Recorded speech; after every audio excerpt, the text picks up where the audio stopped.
about. Absolutely. Mike Walsh joins us now from ONIT. And if you're not familiar with ONIT, they are NIL trading cards. And Mike, I don't know how old you are, but when I was a youth, in the 80s, late 80s, early 90s, it was the boom of the trading card industry. So it was one of my favorite things to do. And then it just went away for like 20 years. And then in the last couple of years, it's boomed again because of kind of the newfound ways of doing the business. What was ONIT's, perspective goal on bringing this into college athletes for NIL opportunities? Because it's something, even going back, like I remember having like a couple of college trading cards back in the day, but they weren't very good. It was weird. It was kind of off-brand stuff. So for you guys to get into this, what was the overall goal? Oh, thank you. I appreciate you guys having me on. It sounds like you probably got me beat by a couple of years, but definitely know the boom and bust that you're talking about there. And, the boom that came again with COVID and everything else really came at the exact right time for a company like ONIT to look at the college space with NIL coming along right at the same time and say, how do you make this work? How can you actually make it work in the college space? And for us, we knew that the big dogs in the industry were going to find their way to make it work within their framework. And we had the opportunity to create a new framework and create a new market. And for us, that was hyper local, that was team specific, that was creating products that a fan base would want to buy because they follow their team, right?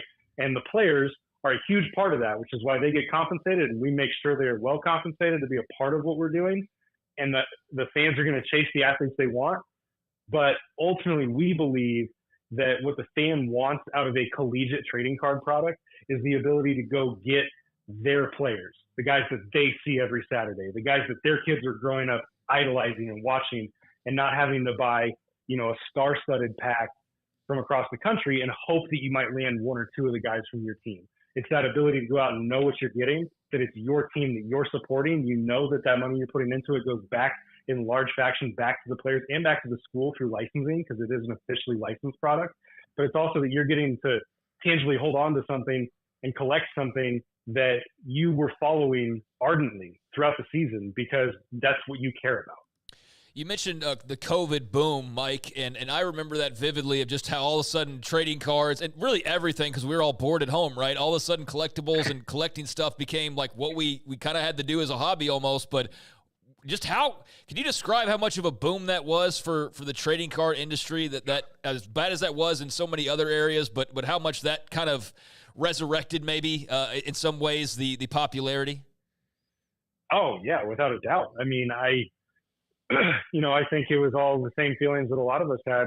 You're stuck at home, you're looking around your basement and your garage and whatever else, and maybe you found those cards from the late 80s and early 90s, right? The ones you just, when you were younger, you couldn't bring yourself to get rid of, and then all of a sudden they were in a closet for 10, 15 years while you're raising kids and doing all the other things that come with life. And now all of a sudden, this is what you've got to work with. Like, you're looking around your house going, how am I going to have any fun with what I have? And here was a way. And whether that was introducing it to your kids, or it was, finding a way to interact with people online now that maybe didn't even exist the last time you collected trading cards.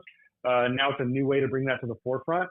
I mean, it really took it, to a new stratosphere. Not to mention, you touched on the different advances in printing and some of the things like that make it more possible. But I just really think that it was an opportunity to bring kind of the old of the collecting and the hobby and the traditional and the nostalgia into the new with online presence and the way that you're able to interact and grow a network of people across a much wider reach than maybe you were before. Before, it was hobby shops and card shops and card shows, and those things still exist, but now it's just on such a grander scale because of the connectivity that everybody has. And so it was one of those things that, I never say never. It could find another downturn, at any point in the future. But I also think that it has found it's breathed new life into this hobby because of the advances in technology, not only on the printing side, but on the connectivity side of being able to be a community around the trading cards.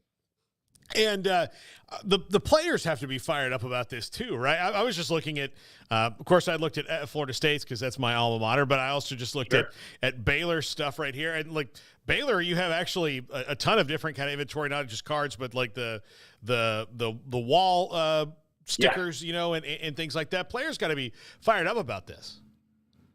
Yeah, and my background is on the school side. I spent a lot of years on the school side. I was at Boise State for most of my career, and including as the NIL director for the last few years. So I've seen a lot of the stuff that comes in and goes out, and there's a lot. It's kind of like everything you talk about with the college athletes. There's just a lot to consume. And so when the NIL deals come in, it's a lot, but everybody knows trading cards. Everybody knows what that means. And it's really cool to have your own. And it's even cooler to sign your own. And it's even cooler to get to hold the ones of the holographs and the specialties and all the different stuff that we really try to make part of this, because that's what's important. It's not the cheap stuff. It's not the rip and tear, sheets that you may have gotten for a high school set or the old colleges ones that you kind of talked about. Like we are making professional trading cards that the student athletes get to experience. And that's really important. But on top of that, our model is to not only provide industry leading royalties, but also guaranteed royalties. And so a lot of the times you're going to see the NIL deals that come in with apparel and other things where it's like, if you sell something, you'll make something, right? And that company may be doing drop shipping and they may just throw up some designs and they may not be too concerned about actually selling the product. And they put that onus on the athletes. We guarantee the royalty as a way of saying, thank you for letting us put you in our set. And now we're going to compensate you for that, for the ability to be in the set. We're going to put the onus on us to sell. We have other avenues that if you want to get compensated for commissions and things like that, we can do that. But this is a guarantee. It's not a sign your name, hope that you receive some residuals later and just see what happens. It is a guarantee that if you're part of this, you're getting compensated, you get your own trading card. It's something you'll have forever. What has been the response in the marketplace for you guys? It just keeps growing. That's the really cool thing. This is year 3. We are going into the 3rd fall now of having done this. And the first one was at 3 schools. Last year for football, we were at 24 schools. And this fall, we're going to be at 60 plus. Ooh. And that's because the demand has been there and people have shown a desire to be a part of that. And so we've really ramped up our retail opportunities. We've got some great partners in various locations. Follett, which is big at Baylor, has been a huge partner for us on a national vendor scale to be able to get into bookstores and some of those fan shops and the places that people really go for their team specific merchandise and apparel and collectibles, which is what we are. And so that's been really, really good to see. But we also have another subset. This is what we like to say. We like to say that we're locally driven, but we're also nationally relevant. We're locally driven in that we get to the fan base and we get to the heart of what somebody wants to collect in their team. We are also nationally relevant because of the quality that we put into the product, the designs and everything else that makes this collector grade, right? Mm-hmm. PSA, SGC, they're grading our stuff. We have gotten Gem Mint grades from PSA on some of our finest collections. And so it resonates with all levels of card, enthusiasts. It's the people that want just a way in, right? Like this is cheaper than a t-shirt, right? To buy a pack of trading cards, it's cheaper than a t-shirt if you just want to support your team. But by the same token, if you're a collector and you're chasing that high value kind of pre-rookie card, our cards are of a good enough quality and we're committed to that. But this is something that you can choose to try to make an investment in if that's kind of the game that you play. And we've seen a response, a really positive response from that whole ecosystem of people that buy cards. So, Mike, before you joined ONIT, you were doing NIL stuff over at Boise State, very successful over there. We know Jeremiah Dickey and got to know him here in Waco before he ended up out at Boise with the AD job. But what was it like and what is it like to just kind of see this transformation in college athletics now with NIL becoming a thing and players, athletes having this opportunity? What was it like kind of navigating the early part of that process? And it's still kind of crazy in some ways, just not as crazy as at the beginning. How crazy was it at the beginning, and where did you sort of find yourself trying to make sense of it all? Yeah, great question. A lot of sleepless nights, a lot of days trying to figure out which way was up.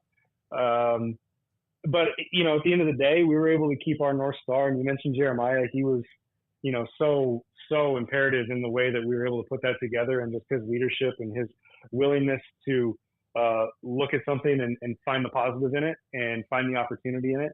And for me personally, it was a long time coming, right? For the athletes to be able to make something of this. And I used to always say, when I would get asked, I'd get this question inevitably from somebody like, well, if you're working with, your varsity sport teams, how come you're not working with your club sport teams? And the answer is, you could have always done that. That's why NIL exists. You could have always gone to a club sport athlete and tried to pay him for his NIL or her NIL, and it wasn't going to be an issue. There were no rules they were breaking. These are NCAA rules specific to varsity athletes, and it's about time that those barriers are broken and that there's nothing that differentiates them from their peer students just because they're playing a varsity sport versus a club sport. And so that was really our take on it. It was my take on it, and Jeremiah was on board with the idea that we're going to pursue this at the highest level to the athlete's benefit and figure out a way to make them make the most of this. And so when you kind of had that as a guiding principle and philosophy, you at least knew which way you were going, right? And so there were tops and turns, and there was waves crashing all the time to try to push you in a different direction.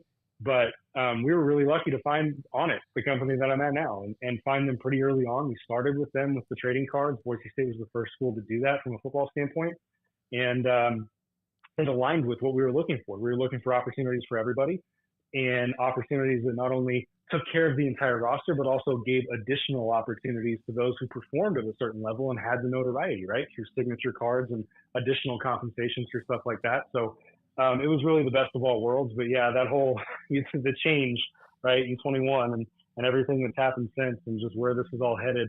I think if you can keep in mind that for the most part, when you're trying to identify, what the athletes put into what they do and how good of a thing that is for the school and how much the difference it makes, they obviously deserve something. And at the very least, they deserve to be able to be treated like the rest of their peers on campus from the standpoint of being able to monetize their platform. So from that standpoint, it was a no-brainer for us to go about it the way we did. And not everybody's had the same approach, and things keep changing on the whole industry right now. But I think that with that mindset, we were able to really accomplish some things because we knew, what the end goal was.